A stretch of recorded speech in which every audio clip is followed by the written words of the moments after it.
बड़े शहरों में घर लेना एक 3 BHK प्रॉब्लम बन चुका है। तो 28,000 रुपये एवरेज पर मंथ सैलरी है इंडिया के अंदर। तो उसमें 3 BHK प्रॉब्लम बहुत ही बड़ी प्रॉब्लम है। आप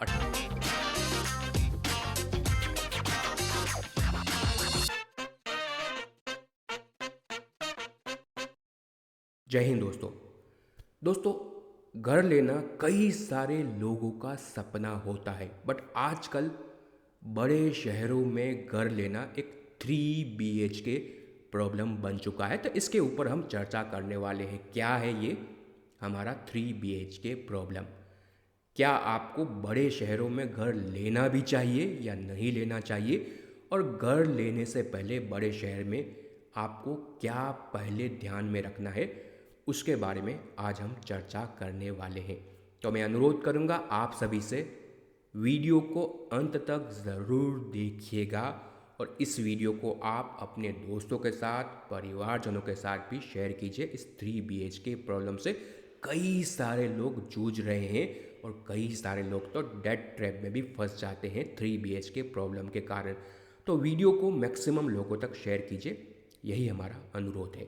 आगे बढ़ें उससे पहले आपके स्क्रीन पर डिस्क्लेमर आ रहा है, इसको ज़रूर पढ़ लीजिए। ये वीडियो सिर्फ इंफॉर्मेशन पर्पज़ के लिए है, किसी भी प्रकार की निवेश की सलाह हम इस वीडियो में आपको नहीं दे रहे हैं। कहीं पे भी सिक्योरिटी मार्केट में निवेश करने से पहले और इवन रियल एस्टेट में भी निवेश करने से पहले आपको अपना जोखिम समझना है और अपने वित्तीय सलाहकार से सलाह ज़रूर लेनी है। तो दोस्तों, पिछले सप्ताह शनिवार और रविवार के दिन हम अहमदाबाद में थे। वहाँ पे अदानी मैराथन थी, तो उसमें पार्टिसिपेट किया। शनिवार के दिन एक दोस्त के घर पे मैं रुका था। उस दोस्त को भी अहमदाबाद में घर लेने की इच्छा थी, तो शनिवार के शाम के दिन हम बाहर निकले और कुछ डेवलपर के ऑफिस में भी गए हम इंक्वायरी करने के लिए। दोस्तों, आपको ये जान के आश्चर्य शायद नहीं होगा, आजकल अहमदाबाद में भी अगर आपको 3 BHK खरीदना है तो 1 करोड़ से ऊपर ही आपका, अगर आपके प्राइस जाएगा, अगर आपको एक डिसेंट लोकेशन में घर खरीदना है। तो जितनी भी इंक्वायरी हमने की, कहीं पे 1.2 करोड़ कोट किया गया था, कहीं पे 1.7 करोड़ और कुछ जगह पे तो 2 करोड़ से ऊपर भी 3 BHK के प्राइस जा रहे थे। और वो भी कोई बड़े घर नहीं, 150 स्क्वायर यार्ड का अगर आप लेके आपको बिल्डअप मिलता है। तो ऐसे अगर आप लेके 3 BHK का 1.7 करोड़ के आसपास अगर आप देखें कोट किया जा रहा था। दोस्तों, डेफिनेटली जो मिडिल क्लास होता है उनके लिए 1.7 करोड़ 1.2 करोड़ का घर अगर आप देखें लेना मुश्किल होता है। कैश से तो आप ले नहीं सकते हैं, डेफिनेटली EMI रूट से ही आपको जाना पड़ेगा। तो दोस्तों, आजकल ज़्यादातर मेट्रो में यही हो रहा है।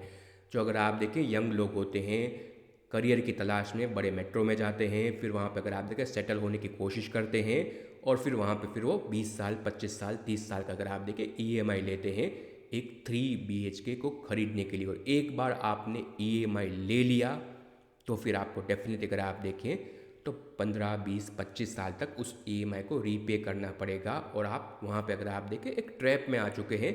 इसके अलावा दोस्तों, बड़े जो शहर होते हैं उसमें लाइफस्टाइल इन्फ्लेशन भी बहुत ज़्यादा होता है, जिसको लोग जनरली काउंट नहीं करते हैं बड़े शहर में मूव होने से पहले। दोस्तों, मैंने बहुत ही बेसिक सर्च किया, जो आपके सामने मैंने रखा है 3 BHK का प्राइस टॉप मेट्रो सिटी में भारत के अंदर। अगर आप असहमत हो तो मुझे कमेंट में ज़रूर लिखिएगा। मुंबई कितना, अगर आप देखें मुंबई में आजकल आपको 3 BHK लेना हो तो 3 करोड़ 4 करोड़ 4.5 करोड़ ये फ्लैट के प्राइस है। घर तो आपको मुंबई में मिलेंगे नहीं। और अगर आप देखें सी फेसिंग घर, अभी मैं कोई आर्टिकल पढ़ा था, 100 करोड़ में भी मुंबई में घर बिकते हैं। तो मुंबई में बोरीवली हो या कांदिवली हो, थाने हो, ऐसी जगह पे आपको अगर घर लेना तो वहाँ पे भी आजकल 2 करोड़ के आसपास अगर आप देखें कोट होते हैं प्राइस। दिल्ली NCR की बात आप छोड़ ही दीजिए, वहाँ पे भी अगर आप देखिए 1.5 करोड़ से 4 करोड़, कभी कभी तो उससे भी बड़े ऊपर जाते हैं। बेंगलोर में तो इससे भी अगर आप देखें तो 1.5 करोड़ के आसपास ही घर आपको मिलेगा, फ्लैट ही मिलेगा आपको 2 BHK या 3 BHK। और वहाँ पे भी अगर आप देखें आपको फ्लैट ही मिलते हैं, विला तो आप खरीद नहीं सकते हैं कहीं पे भी। हैदराबाद में भी यही सिचुएशन है। ये कुछ बड़े सिटी हैं, 1.5 करोड़ से 3 करोड़ के आसपास अगर आप देखिए घर आपको आएंगे। अहमदाबाद में भी अगर आप देखिए 80 90 लाख से शुरू होते हैं और अगर डिसेंट लोकेशन हो तो वहाँ पे डेफिनेटली, जैसे मैंने बताया, 1 करोड़ 1.5 करोड़ के आसपास आपका घर का कीमत जाएगा, फ्लैट का कीमत। चेन्नई में भी 80 लाख से 2 करोड़ के आसपास कोलकाता में भी अगर आप देखें तो 60-65 लाख से 2.5 करोड़ के आसपास का अगर आप देखें घर का प्राइस आएगा। तो दोस्तों अगर आप मेट्रो में बसने की सोच रहे हैं, करियर के साथ साथ आप वहाँ पे घर भी खरीदना चाहते हैं, तो आपको ये 3 BHK प्रॉब्लम के साथ अगर आप देखें जूझना ज़रूर पड़ेगा। दोस्तों मैं छोटे शहर से बिलोंग करता हूँ। मुंबई में भी मैंने अगर आप देखें 5 साल बिताए हैं, अहमदाबाद में भी मैंने 2 साल बिताए हैं और अब मैं छोटे शहर भुज में रहता हूँ। तो यहाँ पे हमने तकरीबन 1.5 साल पहले हमारा ये जो करंट घर है वो ख़रीदा था। तो उसको मैंने कंपेयर करने की कोशिश की कि अगर बड़े शहर में कोई घर खरीदता है और जो हमने ये घर खरीदा है, ऐसा ही घर अगर आप देखें इसी लोकेशन में कोई खरीदता है, तो ये 2 सिनारियों में कैसा आउटकम आता है। डेफिनेटली कई सारे लोग कमेंट करेंगे कि बड़े शहर में तो आपको अच्छा खासा इनकम अपॉर्चुनिटी भी मिलता है, बट उस इनकम का क्या फ़ायदा अगर आपका इनकम का 50-60% आप ईएमआई में ही पे कर रहे हैं। तो दोस्तों मैंने यहाँ पे 2 सिनारियो रखे हैं। घर की कीमत अगर आप देखें अलग अलग होगी दोनों लोकेशन पे। आपके पास 30 लाख का डाउन पेमेंट का पैसा है। तो पहले देखते हैं अहमदाबाद में सिनारियो 1 कि आपने अगर आप देखें 1.2 करोड़ का जो घर हमने देखा था, एक रिसेंटली हमने चेक किया था जिसने बताया लास्ट वीक, वही घर सपोज मेरा दोस्त खरीदता है। फ्लैट का प्राइस अगर आप देखें 1.5 करोड़ के आसपास है। 30 लाख आपने डाउन पेमेंट कर लिया, वहाँ पे आपको 1.2 करोड़ की लोन आपको मिल जाएगी बैंक से। वैसे तो अगर आप देखें उसमें भी कुछ दूसरे भी टर्म एंड कंडीशन होते हैं, आपको पता है वो टर्म एंड कंडीशन क्या है, यहाँ पे डिस्कस करना नहीं चाहता हूँ कि आप पूरी लोन भी नहीं ले सकते हैं घर पे। तो 1.2 करोड़ के सपोज आपने पूरा का पूरा पेपर बना है और 1.2 करोड़ की लोन ली 7.5% इंटरेस्ट रेट पर, 96,000 पर मंथ आपका लोन जाएगा, ईएमआई जाएगा। आप अहमदाबाद में काम करते हैं, सपोज मान लीजिए 1.5 लाख की आपकी इनकम है पर मंथ की, तो 1.5 लाख की इनकम में से आपका 96,000 तो सिर्फ ईएमआई में जाएगा। 20 साल का अगर आप ईएमआई करते हैं, 25 साल का करेंगे तो मे भी थोड़ा कम आएगा। और हस्बैंड और वाइफ दोनों अगर आप देखें काम कर रहे हैं तो मे भी आपकी इनकम 2 लाख भी हो सकती है। फिर भी आप देखें सपोज 1.5 लाख की मैं इनकम यहाँ पे कंसिडर करता हूँ। इतनी इनकम होती नहीं है, डेफिनेटली कुछ लोगों की होगी, बट ज़्यादातर लोगों की इनकम भी बहुत कम होती है, उसके ऊपर भी चर्चा करेंगे। 1.5 लाख तो मैंने यहाँ पे बहुत ही ज़्यादा कोट किया है। Middle class, lower middle class, इनकी इनकम इतनी भी नहीं होती है। तो 1.5 लाख की भी इनकम है सपोज किसी की, तो भी 96,000 अगर ईएमआई में जा रहा है तो 54,000 रुपीज़ आपके पास बचते हैं ईएमआई पे करने के बाद, जिससे आप अपनी मंथली इनकम कंसिडर कर सकते हैं। फिर मुंबई में आपको अहमदाबाद में रहना है तो और भी कई सारे लाइफस्टाइल इन्फ्लेशन आते हैं। दोस्तों बहुत ही बेसिक मैं आपको बताऊं, मैं यहाँ पे जिम जाता हूँ भुज के अंदर, मेरा ईयरली फ़ी कितना है 6,500। मेरा दोस्त अहमदाबाद में है, वो भी जिम जाता है, उसको मैंने पूछा ईयरली फ़ी कितना है, 12,000 रुपये। तो भुज से तकरीबन डबल वो जिम का पे कर रहा है अहमदाबाद में। ये मैंने बहुत ही बेसिक आपको बताया लाइफस्टाइल इन्फ्लेशन क्या होता है छोटे शहर और बड़े शहर के बीच में। तो ये पहला सिनेरियो कि आपने अहमदाबाद में घर ले लिया, आपका नेट इनकम बचा 54,000।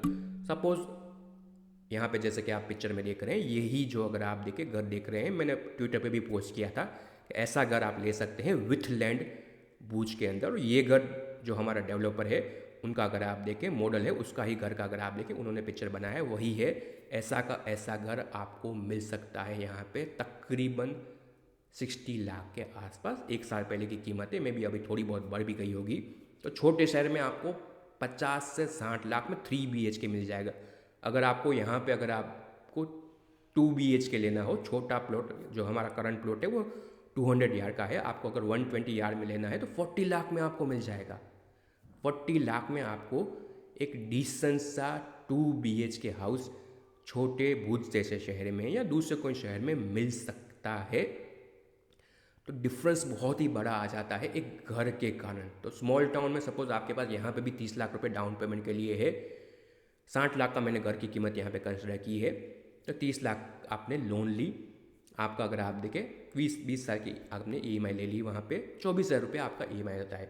डेफिनेटली जितना आपको इनकम स्कोप मिलता है बड़े शहरों के अंदर उतना छोटे शहरों में नहीं मिलेगा। तो मैंने 60,000 पर मंथ की इनकम कंसिडर की है। तो वहाँ पे आपका देखें तो ईएमआई के बाद भी आपके पास 36,000 रुपये बचते हैं। बड़े शहर में आपका ईएमआई के बाद 54,000 बच रहा था हमारे सिनेरियो 1 में, छोटे शहर में आपका 36,000 बच रहा है। ये मैंने बहुत ही बेसिक कैलकुलेशन की है। इफ़ और बट बहुत सारे यहाँ पे आएंगे, डेफिनेटली मुझे भी पता है ज़रूरी नहीं है कि आपकी इनकम 60,000 रुपये ही हो, छोटे शहर में कम भी हो सकती है। मेरे जैसे लोगों की इससे भी ज़्यादा रहेगी। अपॉर्चुनिटी छोटे शहरों में भी है, आप बड़ी इनकम छोटे शहर में भी बना सकते हैं। तो इनकम दोस्तों ये एक बहुत ही बड़ा पैरामीटर होता है। यहाँ पे अगर आप देखें फोर्ब्स एडवाइज़र इंडिया का एक रिसेंटली अगर आप देखें डेटा आया था पूरे इंडिया का इनकम का ग्राफ। एवरेज सैलरी इंडिया में 28,000 रुपये की है। 1.5 लाख भूल जाइए, 60,000 रुपये भूल जाइए, 28,000 रुपये एवरेज पर मंथ सैलरी है इंडिया के अंदर। तो उसमें 3 BHK प्रॉब्लम बहुत ही बड़ी प्रॉब्लम है। आप 28,000 रुपये की सैलरी लेके ये सोच रहे हैं कि मुझे मुंबई में घर लेना है, अहमदाबाद में घर लेना है, बेंगलोर में घर लेना है, दिल्ली में घर लेना है, 1-1 करोड़ के घर वहाँ पे मिलेंगे, तो कैसे ले पाएंगे? तो ये एक बड़ा 3 BHK प्रॉब्लम है। एवरेज 28,000 सैलरी है। डेफिनेटली यहाँ पे जो टॉप 1% आते हैं इंडिया के, बड़े बड़े कंपनियों में काम करते हैं, salary 5 lakh 10 lakh per month की है, उनके लिए ये वीडियो है ही नहीं। ये वीडियो बेसिक अगर आप देखिए मिडिल क्लास के लिए है, अपर मिडिल क्लास के लिए भी कंसिडर कर सकते हैं। अगर आपको वेल्थ क्रिएट करनी है तो आप अगर एक बड़े घर में, बड़े शहर में EMI में अपना अगर आप देखिए बेसिक इनकम लॉक कर देंगे तो कभी वेल्थ क्रिएट नहीं होगी। डेफिनेटली आपका एक छोटा सा असेट बन जाएगा बड़े शहर के अंदर, पर उसका कोई आपको वेल्थ इफेक्ट लॉन्ग टर्म के लिए नहीं आएगा। छोटे शहर में आपने एक घर भी ले लिया, आपके पास अच्छा खासा डिस्पोजेबल इनकम बचता है जिसको आप दूसरे सारे जगह पे निवेश कर सकते हैं। दोस्तों जैसे मैंने चर्चा की लिविंग एक्सपेंस, तो कुछ बड़े शहरों के लिविंग एक्सपेंस मैंने आपके सामने रखे हैं। बेंगलोर में आपका ऑन एवरेज 50,000 के ऊपर तो लिविंग एक्सपेंस होता ही होता है। हैदराबाद में भी 50,000 ले लीजिए, मुंबई में तो उससे भी ऊपर जाएगा 60,000 के आसपास, दिल्ली में आप देखें 50,000 60,000, और ये बहुत ही बेसिक लिविंग एक्सपेंस है। आप बार बार बाहर घूमने जाते हैं वहाँ पे, और भी कई सारे आपके लाइफस्टाइल इन्फ्लेशन अगर आप लगाएंगे तो 1 लाख के आसपास भी जा सकता है कुछ लोगों का लिविंग एक्सपेंस। तो ये लिविंग एक्सपेंस अगर आप देखें बड़े शहरों में छोटे शहरों के सामने आप मान लीजिए 20-40% ज़्यादा हो सकता है। जो मैंने जिम का एग्जांपल आपको दिया वो कई सारे जगह पे लागू हो सकता है। दोस्तों रिज्यूम कार्ड नाम की एक वेबसाइट है, वहाँ से मैंने डेटा फेच किया कि क्या इतनी सारी सैलरी मिलती भी है बड़े शहरों के अंदर कि लोग 2-2 करोड़ के घर खरीद सकते हैं। तो वहाँ पे उनका डेटा है एवरेज सैलरी, एनुअल सैलरी कुछ बड़े शहरों के अंदर। जो हमने डेटा देखा था पूरे भारत का 28,000 रुपये पर मंथ है, पर आप कहेंगे कि बड़े शहरों में तो अच्छी सैलरी मिलती है, तो ये बड़े शहरों का भी डेटा आपके सामने है, रिज्यूम कार्ड का डेटा है। तो बेंगलोर में एवरेज एनुअल सैलरी कितनी है? 8.5 लाख रुपये। मुंबई में कितनी? 7.8 लाख रुपीज़। गुड़गांव में कितनी? 7.5 लाख रुपये। अहमदाबाद जो मैंने 4.5 लाख रुपये। अहमदाबाद की अगर आप देखें जनसंख्या भी तकरीबन 2 करोड़ के आसपास की है, तो सभी की salary 25 lakh 30 lakh per annum की नहीं होती है। कुछ लोगों की सैलरी 6 लाख 7 लाख 8 लाख की भी होती है पर एनम की। तो उसमें फिर 1 करोड़ का घर लेना क्या पॉसिबल है? पॉसिबल हो सकता है, फिर उनको 30 साल का EMI लेना पड़ेगा। तो ये है 3 BHK प्रॉब्लम कि आपकी जो सैलरी है उससे ज़्यादा अगर आप EMI लेंगे तो वहाँ पे प्रॉब्लम आती है। कई सारे लोगों को ये प्रॉब्लम आ भी रही है। दोस्तों एक रेशियो होता है जिसके बारे में हमने पहले भी चर्चा की हुई है, loan to income ratio. Loan लेने से पहले या फिर घर लेने से पहले या इवन कौन से सिटी में घर लेना है वो लेने से पहले ये लोन टू EMI रेशियो आप ज़रूर चेक कर लीजिए। छोटे शहर में जैसे मैंने बताया आपको 40-50 लाख में भी डिसेंट घर मिलेगा विथ लैंड। बड़े शहरों में आपका 1 करोड़ से ऊपर भी जाएगा। तो आपका लोन टू EMI रेशियो आपको चेक करना है, लोन टू इनकम रेशियो। तो ये अगर आप देखें 20-25% के आसपास का है तो कंफर्टेबल है। आपके कितनी लोन है वर्सेस आपकी कितनी EMI, आपका इनकम कितना है। ये अगर 25 से 40% रह रहा है तो अगर आप देखें 25 से 40% आपका इनकम सीधा आपके लोन के पेमेंट में ही जा रहा है तो थोड़ा बहुत आपको चिंता करनी है। 40 से 50% जैसे हो गया तो आपको स्ट्रेस आना शुरू हो जाएगा, क्योंकि आप एक तो बड़ा EMI पे कर रहे हैं, थोड़ा बहुत पैसा बचता है उससे घर चल रहा है, बट कभी कभी कुछ ऐसे भी एक्सपेंस आ जाते हैं उस जिसको आप अवॉइड नहीं कर सकते हैं, तब स्ट्रेस आता है। और अगर आप देखें 50% से ऊपर आ गया मतलब आपकी आधी इनकम आप EMI में पे कर रहे हैं घर के पीछे, तो एक आपको सोचने की ज़रूरत है कि ये घर मैंने सही लिया या गलत लिया। तो ये कैलकुलेशन आपको पहले करना है, घर लेने के बाद नहीं करना है। दोस्तों ये तो बात हो गई कि ये इनकम के लिए। कुछ अगर आप देखें दूसरे इश्यू भी हैं कि आपने बड़े शहरों में घर तो लेने की सोच ली। बड़े शहरों में अगर आप देखें रहने लायक सिचुएशन इंडिया में अब नहीं बची है। आप अभी न्यूज़ चेक करेंगे, दिल्ली के बारे में सर्च करेंगे, AQI एक बड़ा कीवर्ड बन चुका है। दिल्ली देख लीजिए, मुंबई देख लीजिए, बेंगलोर देख लीजिए, सब जगह ये AQI के बारे में चर्चा हो रही है। इतने बड़े शहर में 2 करोड़, 3 करोड़, 4 करोड़ के घर आप ले रहे हैं। और ये अगर आप देखें TOI का डेटा है 2022 से लेकर 2024 के बीच में दिल्ली के अंदर तकरीबन 2 लाख ऐसे केसेस रिपोर्ट हुए हैं, जो अगर आप देखें तो रेस्पिरेटरी इशू पॉल्यूशन के कारण लोगों को। तो अगर आपके घर में छोटे बच्चे हैं तो घर के लेने के साथ आपको ये भी चीज़ें देखनी है कि घर के आसपास का एनवायरनमेंट कैसा है। दोस्तों छोटे शहरों में आपको डेफिनेटली इतनी क्लीन एयर नहीं मिलेगी जो आपको बाहर के देशों में मिलती है, बट आपको डिसेंट एनवायरनमेंट मिलता है यहाँ पे, क्योंकि मैं यहाँ पे रह रहा हूँ तो मैं कह सकता हूँ ये। दूसरी बात, ट्रैफिक। मुंबई में हम रहे हैं, मुझे पता है ट्रैफिक कैसा है। मुंबई के अंदर 3-3 घंटे लग जाते हैं, 2-2 घंटे लग जाते हैं एक डेस्टिनेशन से दूसरे डेस्टिनेशन के बीच में पहुंचने के लिए। मेरा एक दोस्त मुंबई में थाने में रहता है, तो कभी कभी अगर आप देखें मजाक में बोलता हूँ कि तू थाने से निकल और मैं भुज से निकलता हूँ। मुंबई एयरपोर्ट पहुँचने में अगर आप देखें मैं बुक कर लूँ अगर फ़्लाइट, तो मैं 1 घंटे में पहुँच जाऊँगा मुंबई एयरपोर्ट, और उसको तकरीबन 1.5 घंटा लगेगा। तो ये ट्रैफिक सिचुएशन भी आपको कंसिडर करनी चाहिए कि आपका लाइफ का अगर आप बहुत बड़ा हिस्सा ट्रैफिक में ही गंवा देंगे, तो उससे बेटर है कि आप कोई छोटे शहर में रह के बिना ट्रैफिक के अपना समय बचा सकते हैं। उस समय को अगर आप अपने करियर में लगाएंगे तो छोटे शहर में भी बड़ा करियर बनाया जा सकता है।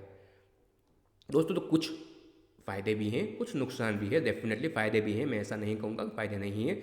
बड़े शहर में रहेंगे तो कुछ ऐसी जॉब अपॉर्चुनिटी है जो आपको सिर्फ बड़े शहरों में ही मिलेगी। अभी भी हमारे छोटे शहरों में बड़ी बड़ी IT कंपनियाँ नहीं हैं। तो आपको अगर आप देखें अच्छा खासा IT में अपना ना अगर आप देखें करियर बनाना है तो वो बड़े शहरों में अपॉर्चुनिटी मिलेगी। बट अभी कभी कभी तो आपको वर्क फ्रॉम होम अपॉर्चुनिटी भी मिल जाती है, तो छोटे शहर से भी आप काम कर सकते हैं।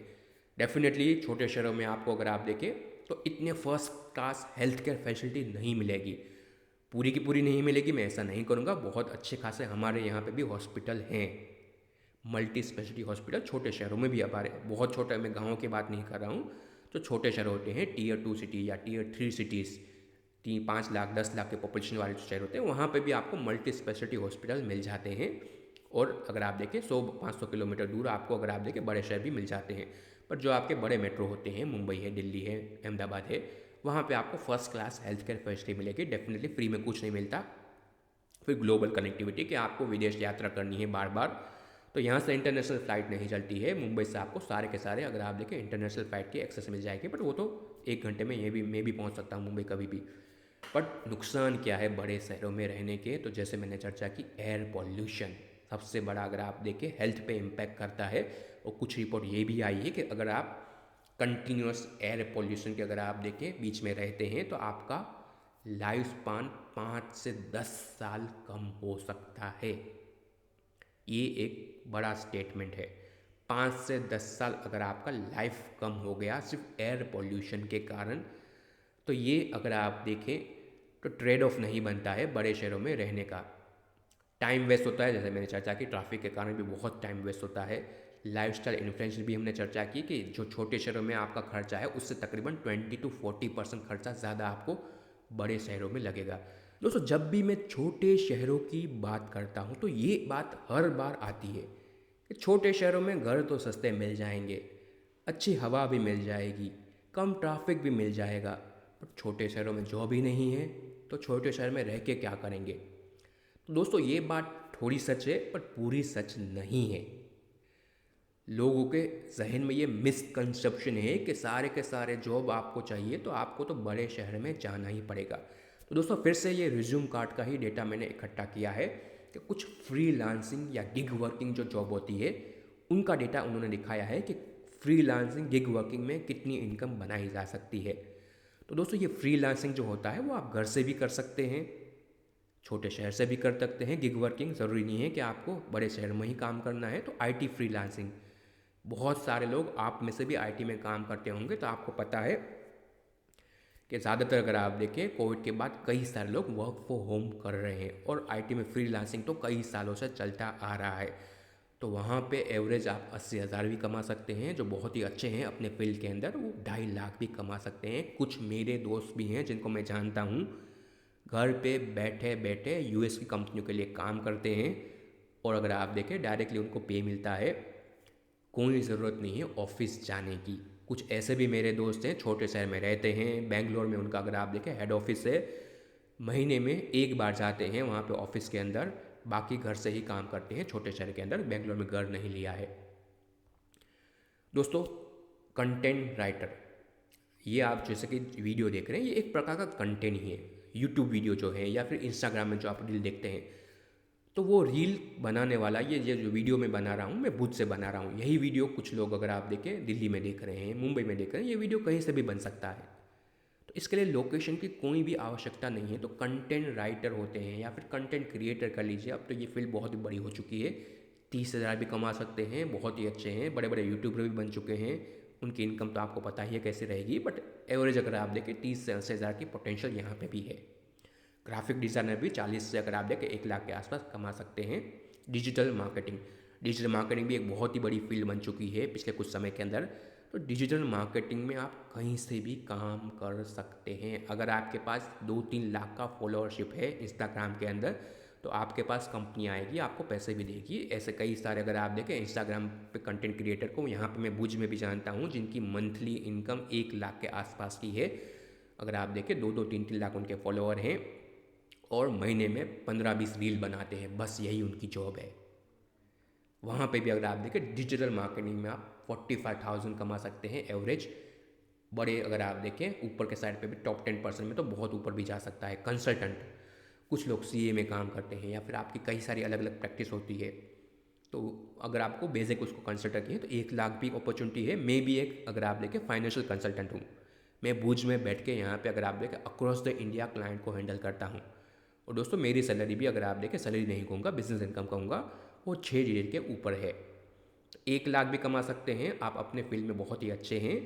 3 लाख 5 लाख, यहाँ पे कोई लिमिट नहीं हो सकती है। भुज में कुछ हमारे दूसरे भी अगर आप देखें पीयर ग्रुप में लोग काम करते हैं, मंथली 15-15 लाख की भी इनकम बना चुके हैं और भी ये कंटिन्यूसली बढ़ती जा रही है। तो ऐसी नहीं है कि छोटे शहरों में अपॉर्चुनिटी नहीं है। डिलीवरी पार्टनर, दोस्तों हमारे भुज शहर में भी जोमेटो भी है, स्विगी भी है, ब्लिंकिट भी है, अमेजॉन डिलीवरी भी है, और भी आप जो भी सोच लीजिए सब कुछ यहाँ पे होता है। डिलीवरी पार्टनर यहाँ पे भी हैं, लोग यहाँ पे भी डिलीवरी लेते हैं घर पे।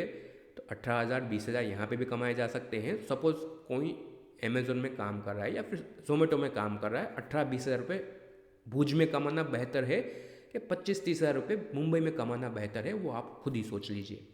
कैब ड्राइवर भी होते हैं डेफिनेटली, यहाँ पे भी होते हैं। अभी सीज़न भी चल रहा है, अगर आप देखें, कच्छ नहीं देखा, ये रणोत्सव चल रहा है, तो अच्छी खासी यहाँ पे अगर आप देखें इस सीज़न में अगर आप देखें डिमांड रहती है कैब्स की।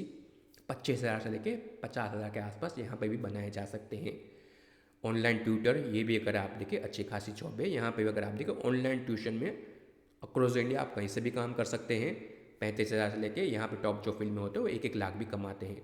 तो दोस्तों, ये मिसकंसेप्शन नहीं होना चाहिए कि सिर्फ बड़े शहरों में ही आपको जॉब की स्किल करने की अपॉर्चुनिटी मिलेगी। डेफिनेटली मिलेगी, ये मैं मना नहीं कर रहा हूँ। कुछ स्पेसिफिक जॉब होती है वो जो बड़े शहरों में ही मिलेगी आपको।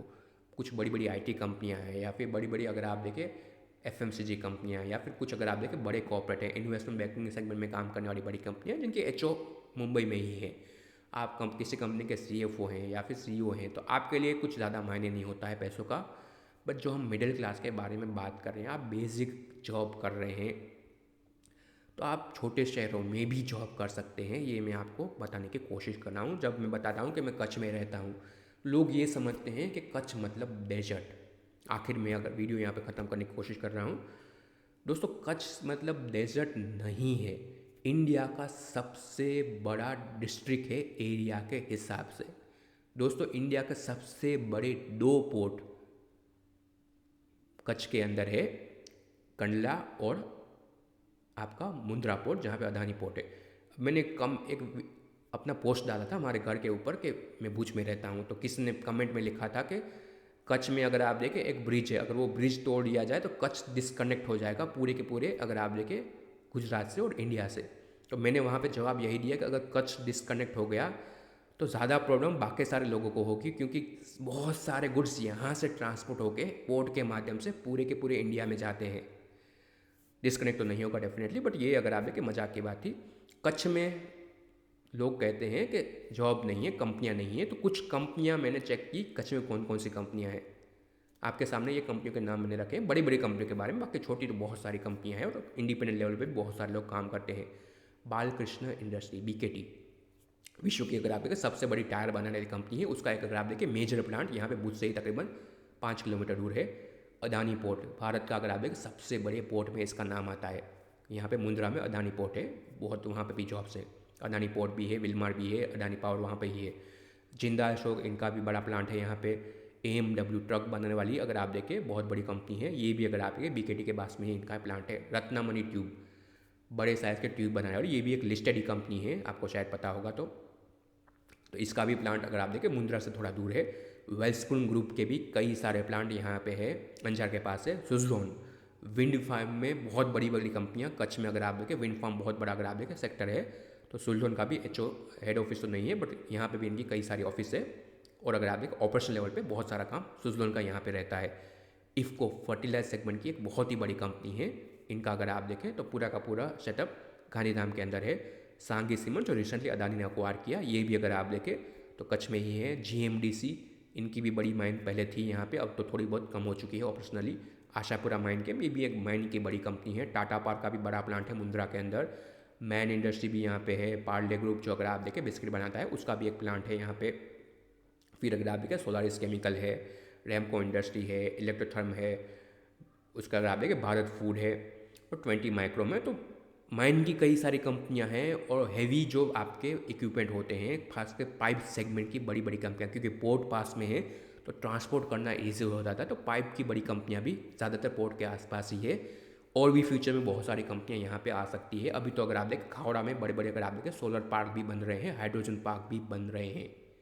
तो ये थोड़ा अलग टॉपिक था कि कच्छ में जॉब नहीं है। मैं कच्छ की बात क्योंकि यहाँ पे मैं रहता हूँ और ये जो मैंने आपको घर दिखाया था ये कच्छ में ही, भुज में ही है।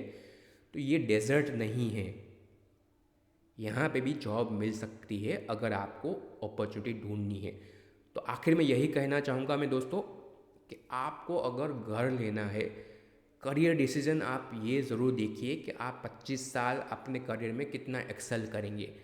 क्या आपका करियर उतना इनकम जनरेटिंग अपॉर्चुनिटी आपको बना के देगा कि आप 3 करोड़ 5 करोड़ का घर लेंगे बड़े शहर में, प्लस इन आपका एयर पोल्यूशन, ट्रैफिक, ये सब भी पैरामीटर हैं जो जनरली लोग कंसिडर नहीं करते हैं। मुंबई से वापस आने का मेरा रीज़न था कि इतने ट्रैफिक में मैं नहीं रह सकता हूँ, इतने पॉल्यूशन में मैं नहीं रह सकता हूँ। इंडिपेंडेंट मुझे काम करना था, तो बेटर है कि मैं अपने घर से ही इंडिपेंडेंटली काम करूँ। तो दोस्तों ये 3 BHK प्रॉब्लम आपको भी डेफिनेटली लाइफ में कभी ना कभी फेस करनी पड़ेगी। तो उसमें आप थोड़ा सोचिए समझिए, उसके बाद एक ये बड़ा डिसीजन होता है लाइफ का, उसके बाद डिसीजन लीजिए। और आखिर में यही अनुरोध रहेगा कि वीडियो को मैक्सिमम लोगों तक शेयर ज़रूर कीजिए। जय हिंद, जय महाकाल।